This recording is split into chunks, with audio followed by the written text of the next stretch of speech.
Hello students, welcome back to our YouTube channel the Rage Institute. Students, आज की इस video में हम क्या पढ़ने वाले हैं? आज की इस वीडियो में हम पढ़ने वाले हैं linear magnification produced bye spherical mirrors. जैसा कि मैंने प्रीवियस वीडियो में बताया था कि अगली वीडियो में हम लोग क्या पढ़ने वाले हैं, तो उसी के अनुसार हम आज क्या पढ़ने वाले हैं, लीनियर मैग्निफिकेशन के बारे में पढ़ने वाले। तो बच्चों, ये लीनियर मैग्निफिकेशन है क्या, क्यों ज़रूरी है इसको पढ़ना, क्या है इसका सिग्निफिकेंस, वो सारी चीज़ें आज हम इस वीडियो में देखेंगे। और साथ ही साथ ये भी देखेंगे कि कहाँ कहाँ पे हमारे कॉनकेव मिरर और कॉन्वेक्स मिरर का हम यूज़ करते हैं। तो चलिए बच्चों, बिना किसी देरी के हम अपने टॉपिक को करते हैं स्टार्ट। तो बच्चों, हमारा टॉपिक क्या है? Linear magnification. तो मैग्निफिकेशन का मतलब आप तो आई होप जानते होंगे, नहीं जानते हैं तो डिस्कस करते हैं। बच्चों, लीनियर मैग्निफिकेशन में क्या है? मैग्निफिकेशन मतलब क्या होता है? देखो, जूम करना, ठीक है, जूम करना यानी कह सकते हो कि किसी, या मैग्नीफाइड का मतलब क्या होता है? बहुत इन लार्ज इमेज, ठीक है। तो मैग्नीफाइड या मैग्निफिकेशन का मतलब क्या होता है? लार्ज या इन लार्ज, ठीक है, बड़ी इमेजेस वगैरह। अच्छा, हम लोगों ने जब रे डायग्राम पढ़ा हुआ था, तो रे डायग्राम में मैंने बोला था ना कि आपकी जो इमेज बनी है वो ऑब्जेक्ट से कह सकते हो कि जो इमेज बनी है वो क्या है? मैग्नीफाइड है। तो मैग्नीफाइड का मतलब क्या होता है? बड़ा बनना। तो बड़ी बन रही है इमेज, छोटी बन रही है इमेज, ये सब बातें तो हम लोगों ने अपने रे डायग्राम में की थी। लेकिन कैसे हम बता पा रहे थे कि इमेज बड़ी है, इमेज छोटी है, क्या था, कैसे था, वो अभी हम लोग को नहीं पता था। तो वो हम लोगों ने रे डायग्राम के थ्रू एक देखा हुआ था। आज हम उसी लीनियर मैग्निफिकेशन को उसके फॉर्मूले से और समझेंगे। तो एग्जैक्टली लीनियर मैग्निफिकेशन है क्या? लीनियर मैग्निफिकेशन रेशियो है आपके हाइट ऑफ इमेज और हाइट ऑफ ऑब्जेक्ट के बीच का। क्या है बच्चों? लीनियर मैग्निफिकेशन क्या है? एक रेशियो है आपके हाइट ऑफ इमेज और हाइट ऑफ ऑब्जेक्ट का। क्या है? लिख लीजिए, a linear magnification produced by a spherical mirror as the ratio of height of image to the height of object. यानी हाइट ऑफ इमेज और हाइट ऑफ ऑब्जेक्ट के बीच का जो रेशियो है वो हमारे स्फेरिकल मिरर का क्या है? लीनियर मैग्निफिकेशन है। इतनी बात समझ में आई? अब अच्छा, जैसे इस लीनियर मैग्निफिकेशन को थोड़ा सा किनारे रखिए।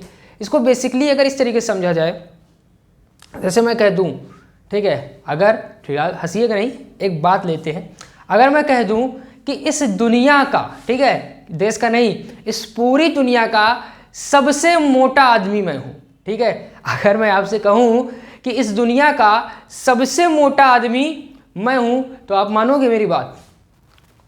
बिल्कुल नहीं मानेंगे सर, कैसे मान लें, इतने पतले तो दिख रहे हैं आप, ठीक है। लेकिन अगर मैं आपको किसी और से कंपेयर करते हुए कहूँ कि इस बच्चे से मेरी जो बॉडी है वो थोड़ी सी मोटी है, या एज कंपेरिजन में उससे ज़्यादा हेल्दी हूँ, तब आप मानोगे हाँ सर, ये मैं मान सकता हूँ कि आप उससे थोड़ा सा ठीक ठाक हैं, लेकिन इस पूरे दुनिया में सबसे मोटे यहाँ पर तो ये मैं नहीं मान सकता। तो लीनियर मैग्निफिकेशन वही कंपैरिजन करने का काम करता है, किससे?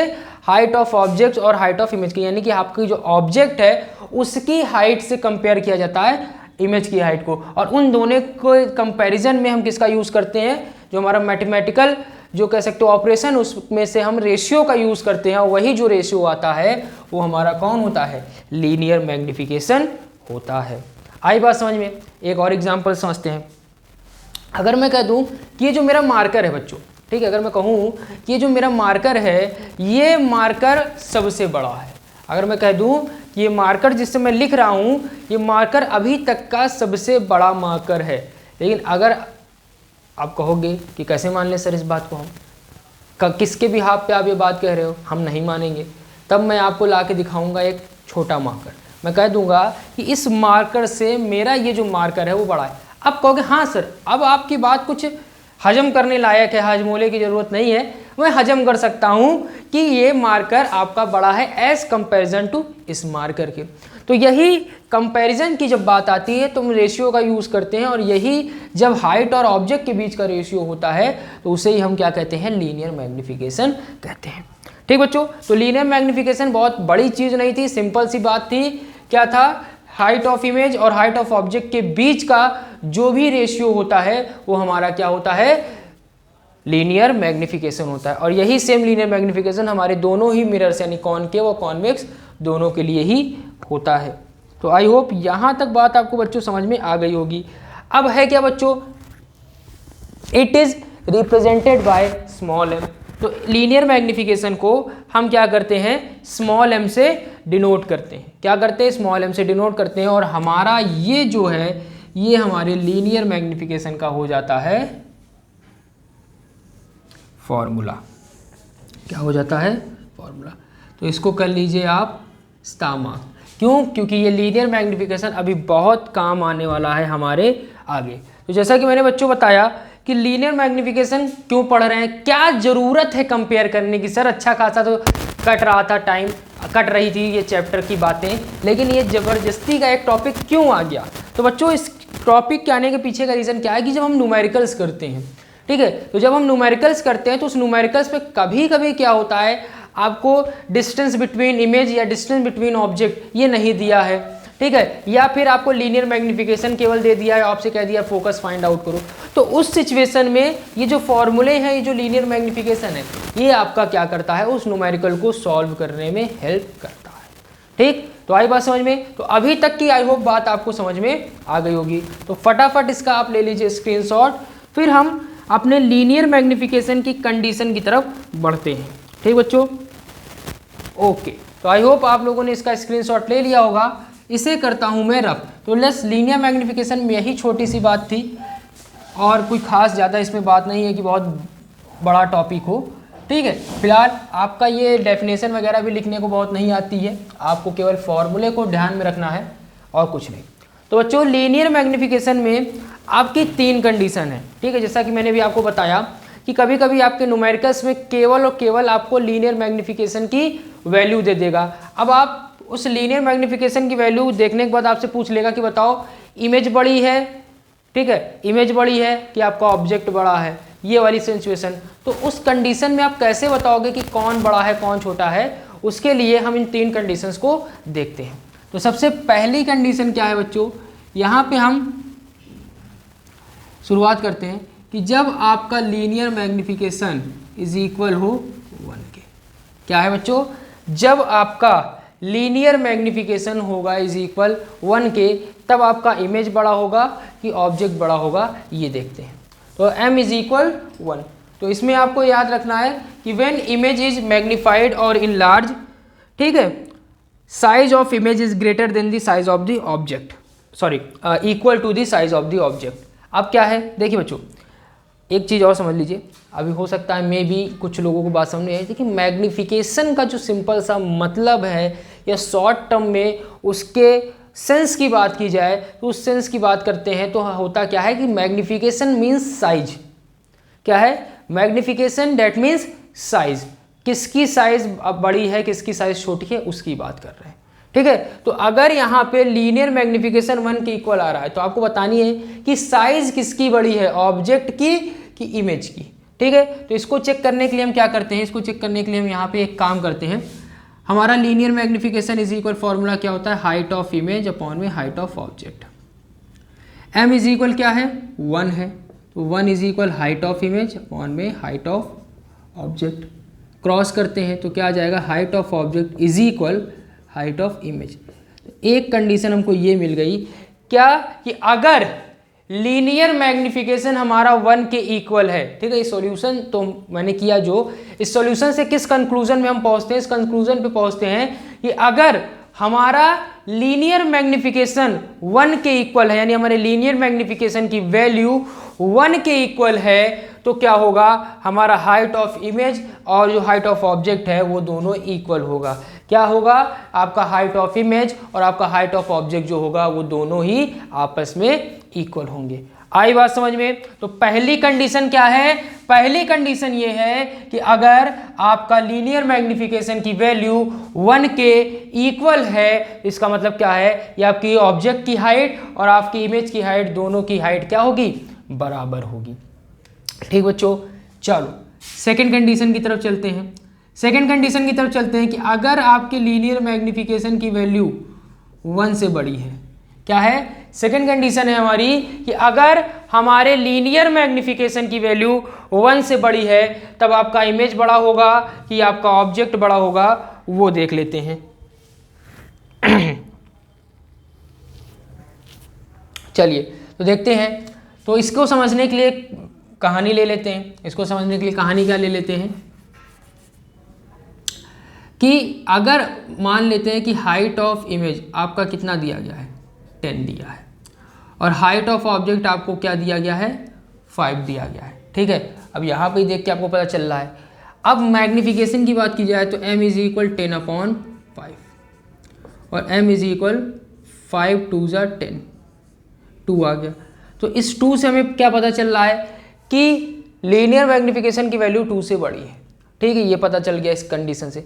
और एक चीज और पता चल रही है कि अगर आपका लीनियर मैग्निफिकेशन 1 से बड़ा होगा तो यहाँ पे एक चीज देखिए, हाइट ऑफ इमेज बड़ी होगी। ठीक है, ऑब्जेक्ट की हाइट छोटी होगी और इमेज की हाइट क्या होगी, बड़ी होगी। ये तो मैंने एक एग्जांपल के तौर पे ले लिया। तो यहाँ पे कंडीशन आपको याद रखनी है कि अगर न्यूमेरिकल में आपको लीनियर मैग्निफिकेशन की वैल्यू 1 से ग्रेटर देन दी जाएगी तो उसमें क्या होगा, आपकी इमेज की हाइट क्या होगी, बड़ी होगी। क्या होगी, इमेज की हाइट बड़ी होगी। केवल आपको यही याद रखना है कि इक्वल होगा तो इमेज भी ऑब्जेक्ट की हाइट की इक्वल होगी। अगर लीनियर मैग्निफिकेशन 1 से बड़ा है तो आपका हाइट ऑफ इमेज ज़्यादा होगा हाइट ऑफ ऑब्जेक्ट से। ठीक है, बस ये बात रखनी। ये तो जो भी मैं कर रहा हूँ, ये जो कहानी मैंने गढ़ी है अभी, ठीक है, कहानी बताई आपको, ये केवल एक समझाने का तरीका है, केवल समझाने के पर्पज से मैंने समझाई है, बाकी और कुछ नहीं है। केवल और केवल आपको कंडीशन से याद रखनी है कि अगर m इज इक्वल 1 तो इमेज और ऑब्जेक्ट की हाइट सेम, अगर m ग्रेटर देन 1 तो इमेज की हाइट क्या होगी, ग्रेटर होगी ऑब्जेक्ट की हाइट से। ठीक बच्चों, अब तीसरी चीज की बात की जाए, थर्ड कंडीशन की, तो थर्ड कंडीशन में क्या होगा कि लीनियर मैग्निफिकेशन अगर लेस देन हो 1 के, लीनियर मैग्निफिकेशन अगर लेस देन हो 1 के, तब क्या होगा। तो यहाँ पे एक सिचुएशन देख लो, तो अगर लीनियर मैग्निफिकेशन अगर लेस देन होगा 1 से तो उस सिचुएशन में क्या होगा कि आपकी ऑब्जेक्ट की हाइट बड़ी होगी आपके इमेज से। क्या बताया बच्चों कि अगर आपका लीनियर मैग्निफिकेशन 1 से छोटा है तो आपके हाइट ऑफ ऑब्जेक्ट जो होगी वो बड़ी होगी हाइट ऑफ इमेज से। हाइट ऑफ ऑब्जेक्ट जो होगा वो किससे बड़ा होगा, हाइट ऑफ इमेज से। ठीक है,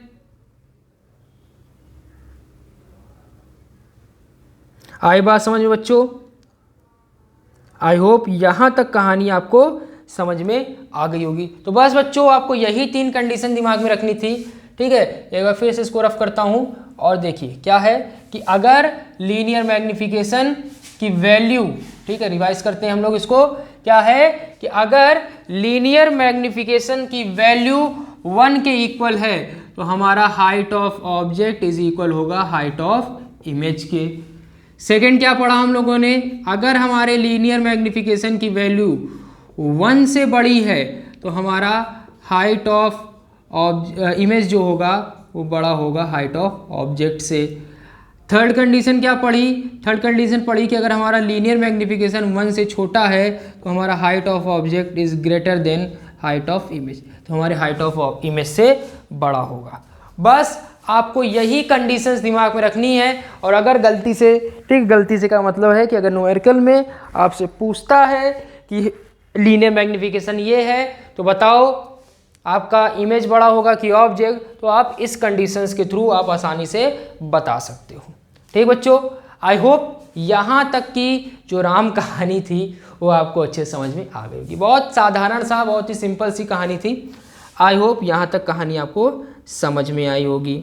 अब एक चीज़ और आती है, एक चीज़ और हम लोग यहाँ देख लेते हैं। अगर इन केस बच्चों मान लीजिए m इज इक्वल -3 दिया है, अगर आपको लीनियर मैग्निफिकेशन की वैल्यू -3 दी है तो बताइए m की वैल्यू अगर -3 है तो यहाँ पे तीनों में से कौन सी कंडीशन अप्लाई हो रही है। ठीक है, -3 दी है तो यहाँ पे कौन सी कंडीशन अप्लाई हो रही है, पहली, दूसरी कि तीसरी, कौन सी कंडीशन अप्लाई हो रही है बच्चों, थोड़ा सा दिमाग लगाइए। ठीक है, आई होप मेरे दिमाग से क्या है, बहुत से बच्चे दिमाग लगा रहे होंगे सर -3 है, अब -3 है तो मतलब 1 से छोटा है, यानी तीसरी कंडीशन, ऑब्जेक्ट की हाइट बड़ी होगी इमेज की हाइट से। ठीक, मतलब कह सकते हैं कि मेजॉरिटी लेवल जो है स्टूडेंट्स की वो यही दिमाग लगा रही होगी -3 को देख करके। लेकिन अगर मैं कह दूं कि आप जो सोच रहे हो वो बिल्कुल गलत सोच रहे हो तो कहोगे सर गलत सोच रहे हैं, कैसे पॉसिबल हो सकता है, -3 तो 1 से छोटा ही होता है। अब आप ही बता दीजिए फिर। तो चलिए हम ही बता देते हैं प्यारे बच्चों देखिए जो माइनस साइन है यहाँ पर, वो माइनस साइन आपको केवल और केवल ये बताने का प्रयास करता है, ये बताता है कि आपकी जो इमेज है वो रियल है कि वर्चुअल है। फिर से सुनिए, ये माइनस साइन से कुछ लेना देना नहीं है इन तीनों कंडीशंस का। इस माइनस साइन का केवल एक ही मतलब है, आपको ये बताने का काम करता है माइनस साइन या प्लस साइन कि आपकी इमेज वर्चुअल एंड इरेक्ट है या रियल एंड इन्वर्टेड है। ठीक, तो अब इसकी बात समझिए।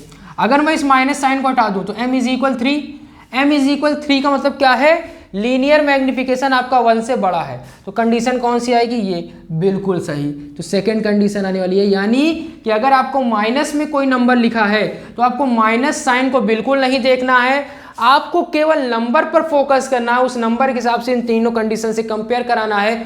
जो भी कंडीशन अप्लाई हो उस पर आप खड़े उतरिए। ठीक है, जैसे कि हमारी सेकंड कंडीशन अप्लाई हो रही है कि इमेज की हाइट बड़ी होगी। अब सर ठीक है, इतनी बात समझ में आ गई। माइनस साइन का क्या करें, तो माइनस साइन क्या बताता है बच्चों, माइनस साइन आपको बताता है कि इमेज कैसी है। तो अगर माइनस में कोई नंबर आ रहा है तो इसका मतलब क्या है, आपकी इमेज जो है रियल एंड इन्वर्टेड है। अगर लीनियर मैग्निफिकेशन की वैल्यू माइनस में है तो इसका मतलब है कि आपकी इमेज जो है वो कैसी बन रही है, रियल एंड इन्वर्टेड है। और अगर केवल 3 होता तो इसका मतलब क्या है, पॉजिटिव साइन, और इसका मतलब होता है कि आपकी जो इमेज है वो वर्चुअल एंड इरेक्ट है। वो कैसी है, वर्चुअल एंड इरेक्ट है। तो प्यारे बच्चों मेरे वो सारी बातें आप ध्यान रखिएगा जो मैंने अभी आपको बताई। क्या बताई कि अगर आपको लीनियर मैग्निफिकेशन की वैल्यू इस तरीके से दे दी जाए, माइनस साइन के साथ दे दी जाए, और आपसे पूछे कि बताओ इमेज कैसी बन रही है, कैसा उसका नेचर कैसा है, और इमेज की हाइट होगी ज़्यादा होगी कि ऑब्जेक्ट की हाइट, तो आपको सबसे पहली चीज़ माइनस देख के सिंपल सा बता देना इमेज रियल एंड इन्वर्टेड बन रही है। और अगर आपका 1 के इक्वल है तो आपका हाइट ऑफ इमेज और हाइट ऑफ ऑब्जेक्ट इक्वल होगा। अगर 1 से बड़ा है तो हाइट ऑफ इमेज आपकी बड़ी होगी, हाइट ऑफ ऑब्जेक्ट छोटा होगा। अगर 1 से छोटा है नंबर तो इसका मतलब क्या होगा, हाइट ऑफ ऑब्जेक्ट बड़ा होगा आपके हाइट ऑफ इमेज से। आई बात समझ में बच्चों। तो जब भी इस तरह की कंडीशन आए तो आपको माइनस साइन को हटा करके नंबर को फोकस करके बताना है कौन सी तीनों में से कंडीशन है, और जब आपको नेचर बताना हो इमेज की तब आप माइनस साइन को देखोगे। ठीक बच्चों, आई होप यहाँ तक कहानी आपको मेरी जुबानी समझ में आ गई होगी। तो इसको करते हैं थोड़ा सा रफ। चलिए रफ कर दिया। अब इसके बाद न्यूमेरिकल से रिलेटेड एक और प्यारी सी बात बच्चों, तो न्यूमेरिकल से रिलेटेड एक प्यारी सी बात और है कि इन केस अगर आपको क्वेश्चन में लीनियर मैग्निफिकेशन की वैल्यू दी गई है, क्वेश्चन में अगर लीनियर मैग्निफिकेशन की वैल्यू दी गई है तो अगर आपकी इमेज, ठीक है, अगर मान लो लीनियर मैग्निफिकेशन बोल दिया 2 है और इमेज कैसी बन रही है, रियल एंड इन्वर्टेड बन रही है। कैसी बन रही है, रियल एंड इन्वर्टेड बन रही है। तो बच्चों जब आप लीनियर मैग्निफिकेशन के फॉर्मूले में इस मैग्निफिकेशन की वैल्यू पुट करोगे तो आप नेगेटिव पुट करोगे। कैसे पुट करोगे, नेगेटिव साइन के साथ। ठीक है, साइन कन्वेंशन पढ़ा था हम लोगों ने, वहाँ पे यू वी एफ की वैल्यू की बात की थी, कब पॉजिटिव कब नेगेटिव होगी।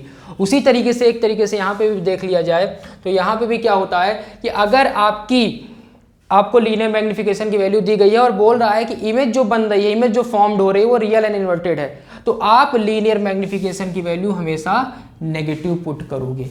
और यही चीज़ अगर मान लो लीनियर मैग्निफिकेशन की वैल्यू कुछ दे दी गई है और आपसे बोल रहा है वर्चुअल एंड इरेक्ट इमेज बन रही है, ऐसी बन रही है वर्चुअल एंड इरेक्ट, तो ऑलवेज पॉजिटिव। तो आप m की वैल्यू यानी लीनियर मैग्निफिकेशन की वैल्यू हमेशा पॉजिटिव ही पुटअप करोगे। कैसी पुटअप करोगे, पॉजिटिव ही पुट करोगे। ठीक बच्चों, आई कहानी समझ में। ठीक, तो अब इसी के साथ आपका ये न्यूमेरिकल से रिलेटेड एक कहानी और यहाँ पे ख़त्म होती है। ठीक, अब क्या होगा बच्चों, अब बात आती है आपके एक और चीज़ की। तो यहाँ पे क्या है बच्चों, फॉर्मूला हम लोगों ने पढ़ा m is equal height of image upon में हाइट ऑफ ऑब्जेक्ट। तो बच्चों होता क्या है, इनसे रिलेटेड एक रिलेशन है डिस्टेंस ऑफ इमेज और डिस्टेंस ऑफ ऑब्जेक्ट का, इसी तो वो हमारा फॉर्मूला हो जाता है माइनस वी अपॉन में यू। क्या होगा, माइनस वी अपॉन में यू। तो ये रिलेशन हो जाता है आपके हाइट ऑफ इमेज और हाइट ऑफ ऑब्जेक्ट का उसके डिस्टेंस के साथ, ठीक है, related to object distance and image distance, ठीक है। ये रिलेशन हो जाता है किसके बीच, इमेज डिस्टेंस और ऑब्जेक्ट डिस्टेंस के बीच। तो आपका एक फॉर्मूला ये भी है, इसे भी हम क्या करते हैं अपने क्वेश्चन के अकॉर्डिंग यूज़ करेंगे। तो आप इस फॉर्मूले को भी कर लीजिए स्टार मार्क, कि जब हम न्यूमेरिकल्स वगैरह लगाएंगे और आपको height of image height of object दिया होगा और u की वैल्यू पूछ लेगा, v की वैल्यू पूछ लेगा, तब हम इस फॉर्मूले का यूज़ कर सकते हैं, ठीक। तो चलिए फटाफट बच्चों इसका ले लीजिए आप स्क्रीनशॉट, और इसी के साथ आपका जो भी कह सकते हैं कि लीनियर मैग्निफिकेशन से रिलेटेड जो भी बातें थी वो हमने यहीं पर कर ली। तो बच्चों अब इसी के साथ आपका जो लीनियर मैग्निफिकेशन की बातें थी वो होती हैं ख़त्म। अब हम लोग क्या देखेंगे, अब हम लोग देखेंगे uses of concave mirror and uses of convex mirror.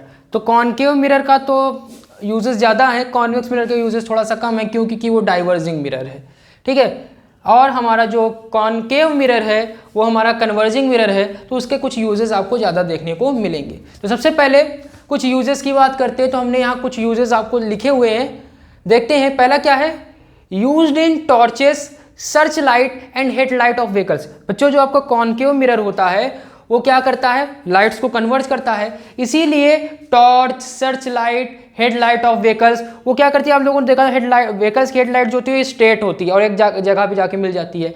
Search light वगैरह भी आप देखोगे तो जिस पर्टिकुलर जगह पे आप फोकस करोगे वहीं पे वो लाइट रहती है, यानी वो लाइट को कन्वर्ट करने का काम करती है। तो यानी उस पर जो भी मिरर लगा होता है, जो भी मिरर यूज़ किया जाता है वो कैसा होता है, कॉनकेव मिरर होता है, ठीक। नेक्स्ट की बात की जाए तो used to see large image of face as shaving mirror, ठीक है। जब आप बाल कटाने के लिए जाते हो उस बार्बर के पास, या सेव कराने के लिए आपके पापा लोग कभी जाते होंगे, या जो लड़कियां हैं, ठीक है, वो मेकअप वगैरह के लिए जब जाती है तो आप देखोगे तो मिरर के सामने जब आप बैठते हो तो बड़ा बड़ा फेस आपका दिखाई देता है, ताकि बहुत ही बारीकी से आपका मेकअप हो जाए या बहुत ही बारीकी से आपकी सेविंग हो जाए, यानी कहीं भी बाल वगैरह ना छूट जाए। तो इसीलिए कॉनकेव मिरर का यूज़ किया जाता है, क्योंकि कॉनकेव मिरर के जितने आप पास रहोगे उतनी इन लार्ज इमेज बनती है, ठीक है। हम लोगों ने रे डायग्राम के थ्रू पढ़ा है, तो इसीलिए यहाँ पर भी फिनिशिंग के लिए, अच्छी फिनिशिंग के लिए कॉनकेव मिरर का यूज़ किया जाता है। अगला क्या यूज़ है बच्चों कॉनकेव मिरर का, used by dentist to see large image of teeth. अब क्या है कि मैंने बताया कि जितना आप पास रखोगे आपके कॉनकेव मिरर को उतनी लार्ज इमेज बनेगी।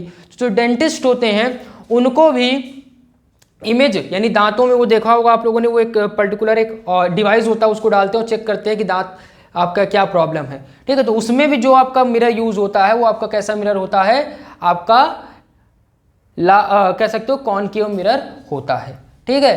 और क्या है, large concave mirror used to focus sunlight in solar furnace. Solar furnace मतलब होता है सोलर भट्टी, ठीक है, जो भट्टी होती है उन सोलर भट्टी को भी क्या, उन सोलर भट्टी पर भी लाइट को कन्वर्ज करने के लिए, ज़्यादा से ज़्यादा क्वांटिटी में लाइट को सोलर फर्नेस पर कह सकते हो कि लाने के लिए, कन्वर्ज करने के लिए भी कॉनकेव मिरर का यूज़ होता है। क्यों, क्योंकि कन्वर्जिंग मिरर है, तो सोलर फर्नेस के बाहर अगर हम कॉनकेव मिरर को लगा देते हैं तो कॉनकेव मिरर क्या करता है, मतलब क्या करता है, ला करके ज़्यादा से ज़्यादा लाइट्स को वहाँ पे कन्वर्ज करता है। जब ज़्यादा से ज़्यादा लाइट कन्वर्ज होगी तो वहाँ पे हीट ज़्यादा से ज़्यादा पैदा होगी। तो कुछ यहाँ पे बेसिक यूजेस थे आपके कॉनकेव मिरर के जो मैंने यहाँ पे लिखे हैं, ठीक है। ऐसा नहीं कि इसी के साथ आपके यूजेस खत्म हो जाते हैं, और भी यूजेस हैं, लेकिन इतना सफिशिएंट है आपके नॉर्मल जानने के लिए। फिर कॉन्वेक्स मिरर की बात करते हैं बच्चों। तो कॉन्वेक्स मिरर में क्या है, it is used as a rear view mirror in vehicles. Vehicles में आप लोगों ने साइड मिरर वगैरह देखा होगा जो किनारे पे लगे होते हैं, ठीक है। उसमें आप देखोगे चाहे ऑब्जेक्ट कितना भी दूर हो लेकिन आपकी इमेज जो बनती है वो छोटी सी बनती है,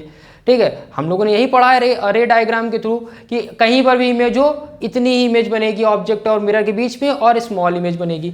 तो बच्चों बड़ी से बड़ी व्हीकल्स को भी आपके मिरर में दिखाई दे, इसके लिए कॉन्वेक्स मिरर का यूज़ किया जाता है, ठीक। उसके बाद सेकंड क्या है, it is used as a willingness mirror. Willingness mirror के तौर पे यानी सतर्कता बरतने के लिए व्हीकल्स में जो भी मिरर लगाए जाते हैं उसमें भी आपका कॉन्वेक्स मिरर का यूज़ किया जाता है।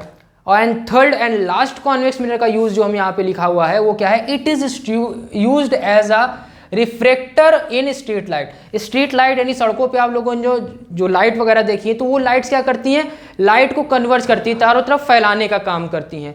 तो चारों तरफ फैलाने का काम करती हैं, तो इसीलिए कॉन्वेक्स मिरर कैसा मिरर है हमारा, कन्वर्जिंग मिरर है। तो इसीलिए स्ट्रीट लाइट्स वगैरह में कॉन्वेक्स मिरर का यूज किया जाता है, ताकि वहां पे क्या किया जाए, लाइट चारों तरफ फैले और रोशनी चारों तरफ बनी रहे। ठीक है बच्चों, तो यही कुछ बेसिक यूजेस आपके थे कॉन्वेक्स और कॉनकेव मिरर के।